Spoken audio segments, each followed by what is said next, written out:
Well, summer is certainly in full swing, and for many San Diegans, that means hitting the road for a little adventure. But unfortunately, for some drivers, it also means traffic tickets. So here with some smart, stay safe tips for your next trip is Steve Miller. He's the president and CEO of TicketBust.com. Good morning to you. Hi, how you doing? I'm doing great. Tell us what TicketBust is all about. Well, we've been around for 8 years, and what we do is we help people contest traffic tickets, and we've done over 50,000 of them in 8 years, and we do it with what's called a trial by written declaration, which is a way to contest a ticket without going to court.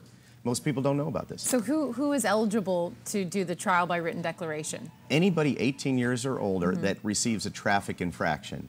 Nothing that's a misdemeanor or without a license or anything like that. It has to be a traffic infraction like speeding, red light, cell phone. Anybody can file a trial by written declaration. And how do you do that? You said it's on the back of the ticket right Actually, there. and I brought these with because most people don't know that. They think that this is something that we just created or somebody created, but actually on the back of every ticket, and here's a red light photo ticket, yep. if you can see that. face right there, okay. And on the back of the ticket, right about, where is it? Right there, it gives you your options for contesting a traffic ticket. And one of those options is a trial by written declaration. So what do you do? Well, what happens is that they send us the information about the ticket. We go ahead and research the case. We call them, we discuss it with them, and we put together a proper defense on the government documents to contest the ticket.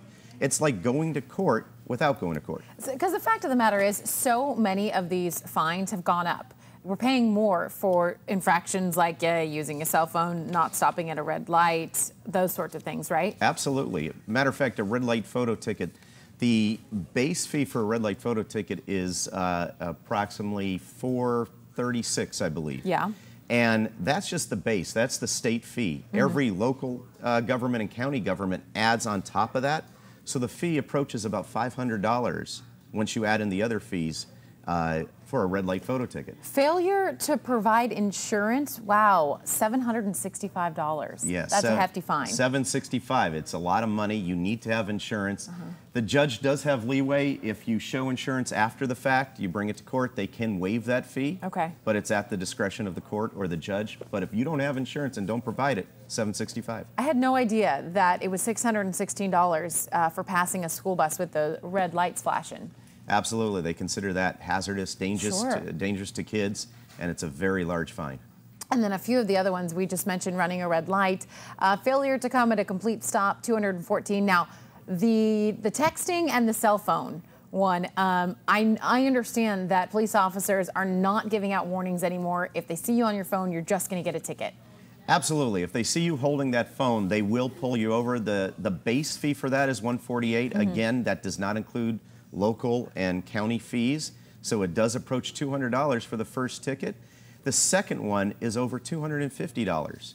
Now, here's something about cell phone tickets that most people don't know. It is legal to use your phone for directions. Let's say you're driving and you got the GPS going and you're looking up directions. You can use your phone for that. That's legal to do. You could actually also use your phone to cruise the internet. So, okay, so you can be driving, you get pulled over because they see that you're, using your phone somehow, and you say, officer, no, I was actually just looking up directions. How do you prove that?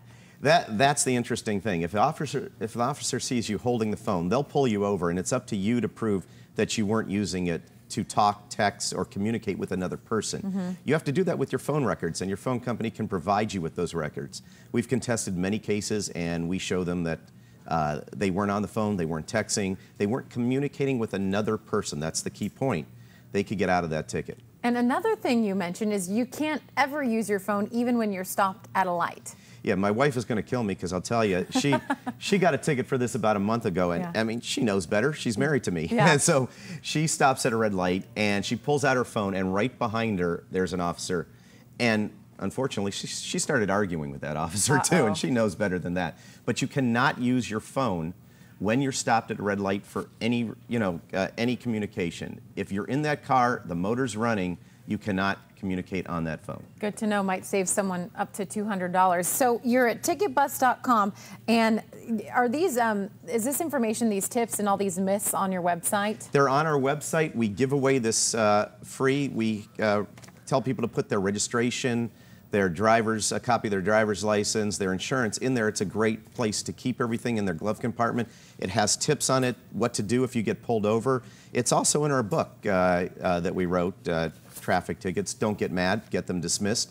And that book will tell you everything you know about contesting a traffic ticket. Yeah, sometimes just educating yourself will save you a few dollars here and there. Absolutely. Wonderful. Well, Steve, thank you so much for coming by this morning. You're welcome. Appreciate your time. Okay, thank you very much. Don't use your phone when you head out of here. No, I won't. You know that. I know.